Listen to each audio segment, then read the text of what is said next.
পটুয়াখালীর পায়রা বন্দরের মূল ফটকের দৃশ্যটি আপনাদেরকে দেখাচ্ছি। আর ইতিমধ্যেই আমরা একটি প্রতিবেদন করেছি। মূল জেডি হলো ওইটা, এখনো কাজ কমপ্লিট হয়নি, তো সে বিষয়টি একটু আপনাদেরকে দেখানোর জন্য চেষ্টা করছি। এটি মূল জেডি। তো এই যে আপনারা একটি জাহাজ দেখছেন, এটি হলো যে পায়রা বন্দরের যে কাজ চলমান যে কাজ রয়েছে সেটার সিমেন্ট এটার ভিতরে এনেছে চায়না থেকে। এটাও একটি জেডি। তো এই হলো পায়রা বন্দরের একটি মূল জেডি। এবং এই যে আপনারা নদীটি দেখছেন, সেই নদীটি অনেক গভীরতা রয়েছে এবং সেই বিষয়টি একটু জানবো এখানের যে স্থানীয় জায়গায়। আমি এবিএম কোম্পানিতে কোম্পানি। আচ্ছা, যে আপনার পিছনে একটা শিপ দেওয়া যাচ্ছে, শিপটা আসলে কোথায় থেকে আসছে, কারা আনছে? এটা চায়নাদের। চায়নাদের? এটা কি ওর ভিতরে কি আছে? এটা আছে সিমেন্ট। সিমেন্ট? জি। ওই চায়নাদের কি এই সিমেন্টটা কোথায় নেবে? এটা সিমেন্ট আপনার আনে খুব সম্ভবত, আমি এটা সঠিক না, বরিশাল থেকে আসে। বরিশাল থেকে আসে? খুব সম্ভবত বরিশাল থেকে আসে। সিমেন্ট না? সিমেন্ট। এটা হলো powder. Powder cement. Powder, packet না। এখানে কাজের জন্য নাকি? কাজের জন্য। এখানে এই জায়গায় পায়রা বন্দরের কাজের জন্য ওই সাইডে উপরে ব্লকের কাজ চলে এবং জেডির কাজ চলে। আচ্ছা, আমার এখানে এই পায়রা বন্দর সম্পর্কে একটু বলেন তো, এটা কত একর জমির উপরে হয়েছে, কাজ কতটুকু বাকি আছে? এটা তো আমি সঠিক কইতে পারবো না। সঠিক জানেন না? না না, এটা আমি সঠিক। আপনি আসলে এখানে কতদিন যাবত কর্মরত রয়েছেন? আমি এই জায়গায় 2-2.5 বছর আর কি। জানেন না কিছু? না, এই সম্পর্কে আমি এই 2 বছরের ভিতরে কতদূর কাজ অগ্রগতি হয়েছে? অনেক আগাইছে। এই জেডিটা তো পুরো 2 বছরেই আগাইছে। 2 বছরে। মূল জেডি কি ওইটাই? ওইটা মূল জেডি। আর এটাই যেটা লোকাল, এটা ছোট ছোট ওই বালি আসে, সিমেন্ট আসে, লোকাল ওই ছোট বডিগুলো বেরে।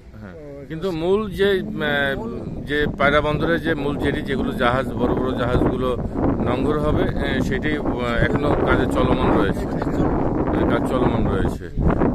তো দর্শক, আমরা যতটুকু তার কাছ থেকে জানতে পেলাম, সে এখানে প্রায় 2 বছর যাবৎ কর্মরত রয়েছে। এই যে আপনারা মূল জেডি, যেখানে পায়রা বন্দরের যে বন্দর বলা হয়, সেই বন্দরের কাঠামো হলো এইটা। এখানেই আসলে জাহাজগুলো ভিড়বে,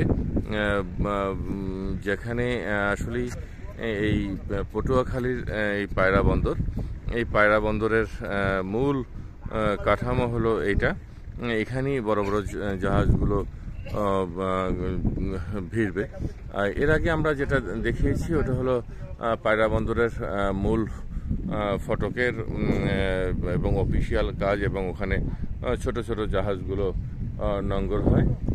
তো এই বিষয়টি আমরা এখানে একটু দেখাই আপনাদেরকে। এই যে জাহাজটি দেখতে পাচ্ছেন, এই জাহাজটি হলো গিয়ে আপনার সিমেন্ট এনে কাজ করানো হচ্ছে এখানে পায়রা বন্দরের যে কাঠামো রয়েছে সেই কাঠামোর। এই জাহাজটি হলো একটি চায়না জাহাজ। এখানে চায়না এবং কোরিয়া, যৌথভাবে এবং তারা কাজ চালিয়ে যাচ্ছেন। আপনারা দেখতে পাচ্ছেন যে পায়রা বন্দর অনেক বেগমান হয়েছে, এবং এই 1 তারিখই আজকে এই পায়রা বন্দরটি উদ্বোধন করার কথা ছিল এখানে, এবং অনেক বিশাল গভীরতা রয়েছে, যেটা বিভিন্ন বড় বড় জাহাজগুলো এখানে ভিড়তে পারবে। আমি একটি জাহাজের এই পল্টনের ইটি দেখাচ্ছি। এই যে এই প্লট, এটি হলো জাহাজগুলো এখানে ধাক্কা লাগলেও এই পল্টনের কোনো ক্ষতি হবে না, সেই ধরনের প্রোটেকশন তারা দিয়েছে। এইগুলো চেপে যাবে, কিন্তু জাহাজের পল্টনের কোনো ক্ষতি হবে না, জাহাজেরও কোনো ক্ষতি হবে না। তো যাক, আজকের আমি এখানে এই জাহাজের পল্টনের বিষয়টি আপনাকে দেখালাম। আমি এখন রয়েছি পটুয়াখালীর পায়রা বন্দরে। পায়রা বন্দরের আজকে 2025-এর পহেলা জানুয়ারি। তো এই জানুয়ারির আজকে উদ্বোধন করার কথা ছিল, কিন্তু এখনও আমরা যতটুকু সূত্রে জানতে পেরেছি যে এখনও 80% কাজ সম্পূর্ণ হয়েছে। আপনারা দেখছেন যে আমরা যে জেডিটার উপরে দাঁড়িয়ে রয়েছি সেই জেডিগুলো হলো গিয়ে কমপ্লিটলি হয়েছে, কিন্তু মূল যে জেডি ডানের দিকে আমরা একটু দেখাতে পারছি যে এই ডানের জেডিটি হলো মূল জেডি। এই জেডির যে কাজ সেটি এখনও অসম্পূর্ণ রয়েছে, এখনও কাজ চলমান রয়েছে। আপনারা দেখতে পাচ্ছেন আমার ডান সাইডে যে চায়নার যে জাহাজটি রয়েছে, এই জাহাজে করে তারা সিমেন্ট এনে এখানে কাজ করে।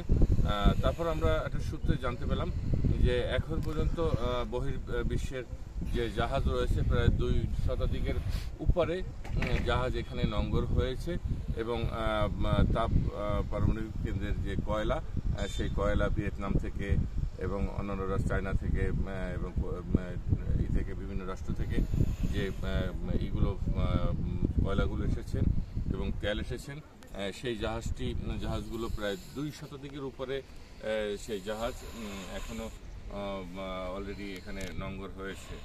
আমরা এর আগে আপনাদেরকে যেটা দেখিয়েছিলাম সেইটি হলো গিয়ে যে পায়রা বন্দরের মূল কাঠামো, ওখানে অফিসিয়াল কার্যক্রমগুলো হয়, ম্যানেজমেন্টের বিষয় রয়েছে ওখানে, এবং মূল যেটি হলো এখানে এইটি। এবং এই পটুয়াখালীর কলাপাড়া পায়রা বন্দর থেকে আজকে আমি মিরাতুজ্জামান তারেক আপনাদেরকে তথ্যগুলো শেয়ার করলাম। সবাই ভালো থাকবেন, সুস্থ থাকবেন, আল্লাহ হাফেজ।